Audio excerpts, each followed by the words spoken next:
আমাদের এই সংস্কারের প্রয়োজনটা, এটা 30 কার্য দিবসের মধ্যে যেখানে করার কথা ছিল সেখানে আমরা খাল খননে গুরুত্ব দিলাম, ফ্যামিলি কার্ডে গুরুত্ব দিলাম, কৃষি কার্ডে গুরুত্ব দিলাম, আমরা আরো অনেক কাজে গুরুত্ব দিলাম, অথচ যেটার জন্য আজকে নির্বাচন করে আমরা এখানে নিজেরা কথা বলার সুযোগ পেলাম সেই সংস্কার আমরা নজর দিতে পারলাম না কেন? মাননীয় স্পিকার, লক্ষ্য করছি আমরা বলি সবার আগে বাংলাদেশ, আমরা বলি সবাই মিলে বাংলাদেশ।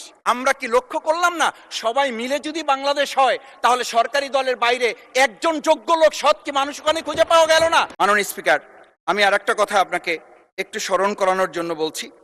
আমরা ছোট সময় আমি বাংলায় সাহিত্যে অনার্স করা, আজকে আমাকে আপনি স্নেহের সাথে মাসুদ বলে বলেছেন। আমার সংসদের নাম শফিকুল ইসলাম। এই মাসুদ নামটা যারা একেবারে খুব আমাকে স্নেহ করেন, আদর করেন, তারাই ডাকেন। আমি বাংলার সাথে আমাদের রাষ্ট্রবিজ্ঞানের ছিল, রাষ্ট্রবিজ্ঞানে আমরা ছোট একটা বাক্য পড়েছিলাম, নেসেসিটি নোস নো লস। আমরা এই নেসেসিটিটাকে আজকে একটা সংবিধানের ধারাবাহিকের মধ্যে আমরা আটকে ফেলেছি। আমরা লাইন খুঁজতেছি, আমরা দাড়ি কমা সেমিকোলন খুঁজতেছি।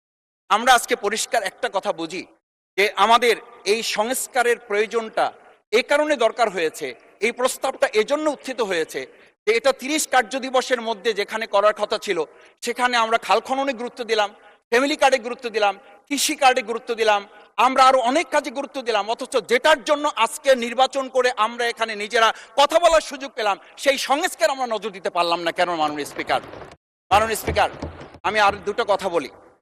আমরা আমাদের প্রিয় মাতৃভূমি বাংলাদেশ, এই বাংলাদেশের সামগ্রিক প্রয়োজনকে সামনে রেখে আমাদের একটা কথা মাঝে মধ্যেই বলতে হয় যে আমরা যখন এই রাষ্ট্র সংস্কারের কথা, আমাদের সংবিধানের ধারাগুলোর কথা বলি, আমাদের কাউকে আমরা এই কথা বলতে শুনি যে গণভোটে যে 4টা বিষয় উল্লেখ করা হয়েছে, আমাদের এই 70% লোকরা ভোট দিয়েছে, 51% সরকারি প্রতিনিধিত্ব করছেন। আমি তো একটা কথা যদি পরিষ্কার করে সরকারি বেঞ্চে যারা আছেন, ট্রেজারি বেঞ্চে যারা আছেন, তাদের বিনয়ের সাথে যদি জিজ্ঞেস করতে চাই যে আমরা 51% ফ্যামিলি কার্ডের পক্ষে ভোট দিয়েছে আর আমাদের 70% তো জুলাই সনদের ভিত্তিতে রাষ্ট্র গঠনের পক্ষে ভোট দিয়েছে, আমরা তাহলে 51%কে গুরুত্ব দিয়ে ফ্যামিলি কার্ড বিতরণ করে জনগণের সেই 17 বছরের উন্নয়নের কথা বলি কি আমরা মূল জায়গা থেকে আমাদের দেশের জনগণকে আবার আরেকটা জায়গায় নিয়ে যেতে চাচ্ছি এমন করে যে আমরা লক্ষ্য করছি আমরা বলি সবার আগে বাংলাদেশ, আমরা বলি সবাই মিলে বাংলাদেশ। আমি তো তা লক্ষ্য করছি না আমাদের আশঙ্কার জায়গাটা, আমাদের উদ্বেগের জায়গাটা, উৎকণ্ঠের জায়গাটা মাননীয় স্পিকার ওইখানে যে 11টা সিটি কর্পোরেশনের প্রশাসক বদল হয়েছে। আমরা কি লক্ষ্য করলাম না সবাই মিলে যদি বাংলাদেশ হয় তাহলে সরকারি দলের বাইরে একজন যোগ্য লোক সৎ কি মানুষ ওখানে খুঁজে পাওয়া গেল না? মাননীয় স্পিকার আরেকটা কথা বলি, 42টা জেলা প্রশাসক বদল হয়েছে। মাননীয় স্পিকার, এই পাশ থেকে প্রায় কথা বলি যে এখানে বলা হয়েছে যে মানে আমরা সবাই মিলে বাংলাদেশ, সবার বাংলাদেশ যখন বলি সবাই মিলে দেখি টেবিল চাপড়িয়ে আমরা এই মহান জাতীয় সংসদকে খুবই সরগরম করে ফেলি। এই 42টা যে জেলা প্রশাসক নিয়োগ হয়েছে, এই জেলা পরিষদে গোটা বাংলাদেশের মধ্যে আজকে এখানে যে কমিটি হয় সেই কমিটিতে আমরা বলি ন্যায্যতার ভিত্তিতে আপনাদের থেকে 2 জন দেন, 1 জন দেন।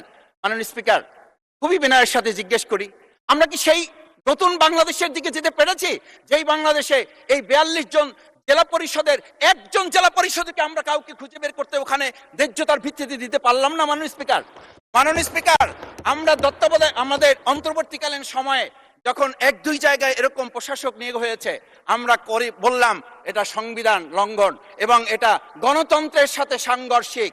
আজকে গণতন্ত্রের নির্বাচনের ভিত্তিতে আমরা যখন একটা সরকার পেলাম সেই সরকারে স্থানীয় নির্বাচনের দিকে না গিয়ে যেখানে সরকারের প্রশাসক ছিল তাদেরকে তড়িঘড়ি করে বদল করে বিশ্ববিদ্যালয় গেলে থেকে শুরু করে নিজ দলীয় লোক গ্রহণ করে আমরা কি এটা বলতে পারি যে সবাই মিলে বাংলাদেশ এবং সবার আগে বাংলাদেশ আসলে এটা আমাদের দেশে আসছে? আমরা বলতে পারি না বিধায়ী আজকে জুলাই সনদ বাস্তবায়ন এবং তার ভিত্তিতে আমাদেরকে এখানে শপথ গ্রহণ করানো হয়েছে। আমাদের এই ট্রেজারি বেঞ্চ থেকে আমাদেরকে বলা হয় এটাই নাকি অবৈধ হয়েছে। অবৈধ একটা কাজ জাতীয় সংসদে আমাদের কাছে কাগজ প্লেস করেছে কে? যারা প্লেস করেছে তাহলে তাদেরকে তো আগে আইনের আওতায় নিয়ে আসা উচিত। এই অবৈধ কাজে আমাদেরকে কারা সহযোগিতা করেছেন? এই অবৈধ প্ররোচনা আমাদেরকে কে দিয়েছেন? এটা তো আমরা জোর করে কেউকে ঘরের পকেট থেকে আমরা নিয়ে আসি নাই। মাননীয় স্পিকার, আমি তো বাউফল থেকে আমার এই মানে সংস্কারের শপথের জন্য আমি তো কাগজ বাউফল থেকে নিয়ে আসি নাই, এখান থেকে দেওয়া হয়েছে। মাননীয় স্পিকার, সবশেষ বলবো আসুন সময় থাকতে, নাহলে। ধন্যবাদ মাননীয় সদস্য।